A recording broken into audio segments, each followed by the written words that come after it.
Hi, on today's podcast, I am going to be sharing with you a few things to do if you've been struggling to find clients.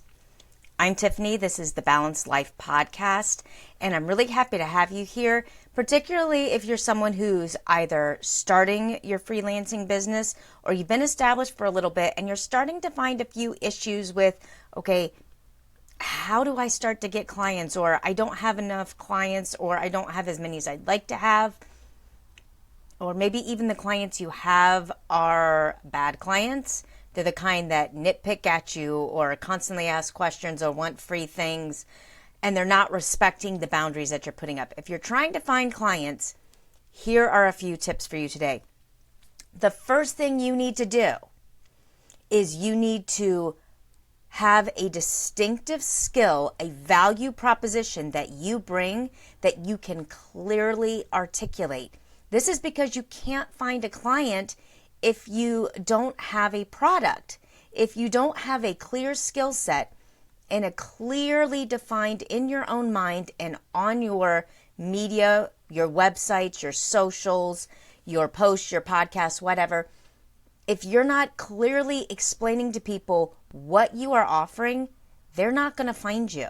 The people that are going to find you are going to be somebody looking for a value or looking for a quick answer to a specific thing, and then they're gone.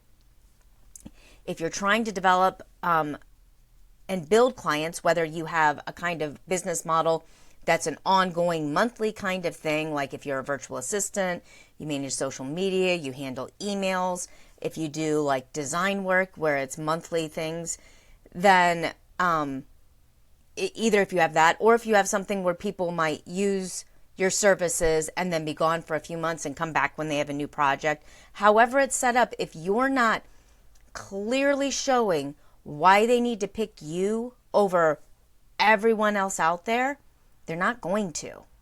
There are millions of people screaming for attention, which is why you're having a hard time finding clients. Don't try to be everything to everybody. Try to be very clear, very specific on what it is that you bring, offer, provide, do well, do better than others, and articulate that. You need to write down actual results. Here's an example of what I'm saying.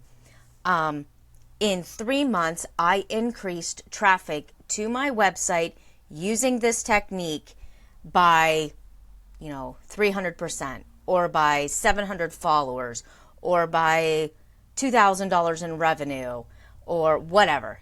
You need to have very clear metrics that people go, I want that result. I need this person. So that's the first thing you have to do. If you don't have that skill, the rest of it is pointless. The second thing is start to ask for referrals from friends. I wish I could remember who it was. It was somebody on YouTube. It may have been Never Split the Difference's author. That's a really great book.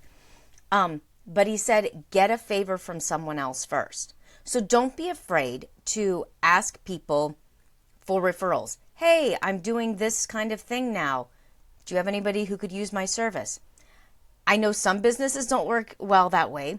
I'm a writer, and it's not like a lot of my family members are, clamoring for me to write something for them. However, when there's other things that they need, some of the other services I provide, they do spread my name. Just yesterday, I was talking to somebody and they said, hey, do you mind if I share your name with someone? They were telling me they need help in, I do like one-on-one coaching.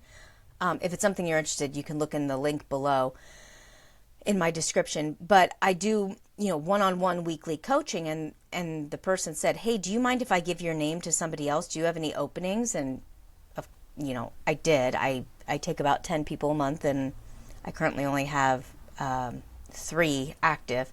And so I said, yes, I have a few spots. I do limit. And that's the other thing. See, I know about the service I provide, and I know how many people I can bring in, and I have a specific skill. And so that makes it so somebody knows hey, Tiff, she does this thing. Can people say that about your business? That's why it's really important. But ask for referrals, accept referrals. But ask your friends, hey, I do this thing. If you know of anyone who needs this, do you know someone who needs this? Have you heard about somebody needing this? Can you give my business cards out? The third thing that I think is really important is we need to start to join networking groups, and we need to be joining it to bring leads to others, not just get leads for ourselves. I was a member of a very active BNI chapter, which is Business Networkers International or something like that. This was back 15, 16 years ago. And it was a really active chapter. And every week when we met, there was a lot of leads exchanged. For me, BNI didn't work because I had young kids at home and we were required to be there for like the 1 or 2 hour meeting every single week. You couldn't miss more than like 2 or 3 meetings in a year. They would give up your spot. And I thought that was a little bit much. And so I don't know what the rules are now. So you need to also make sure that the networking group you're a part of is one that you can actively participate in. I could not participate to the level that they defined active. But there are online networking groups. There are in-person networking groups. There are local networking groups, small and large. You can create your own networking group. Get a few people together. I've talked about working with people who have mutual skills or complementary businesses. Get with these people and start to develop referral networks back and forth. Find good quality people and help your people. However, if you go in with selfish intention, only focusing on yourself, people are not going to want to work with you. You need to go in there saying, how can I help other people get what they're trying to get? How can I clearly articulate what it is that I do and what value I bring to others?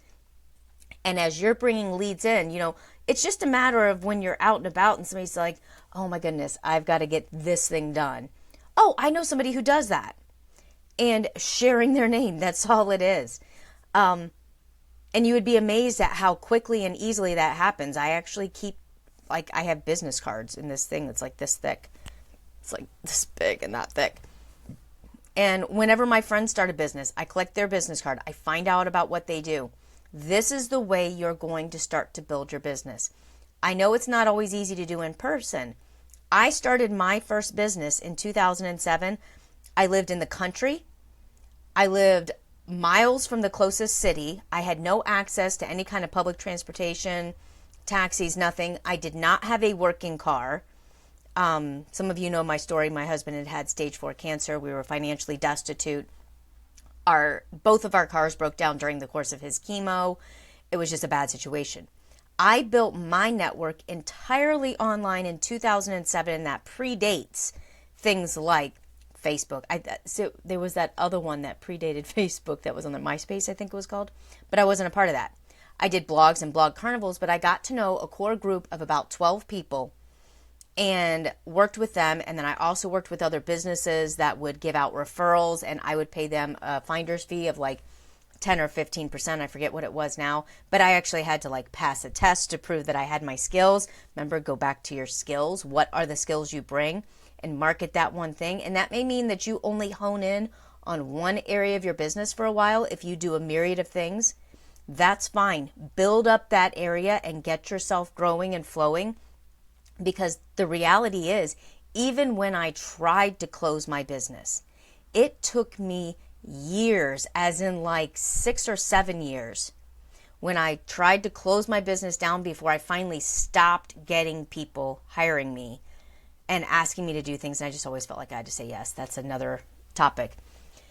But this kind of synergy can build over time where you become one of the few people who actually do things and do things well, and people will work with you. So if you are struggling right now, maybe you don't have a marketable skill right now and you need to spend some time, maybe a week or so, really digging in and learning and practicing and drilling and training, and another week getting some results, and then going out and promoting yourself. Maybe you don't have a good back and forth network and you need to put yourself out there and not just stick a billboard up and expect people to clamor toward you, but rather start to ask people, hey, if you know of anyone who is trying to start a business and needs some help, just some accountability, some touch points, some very clear things to do at each step, I know someone who can help them.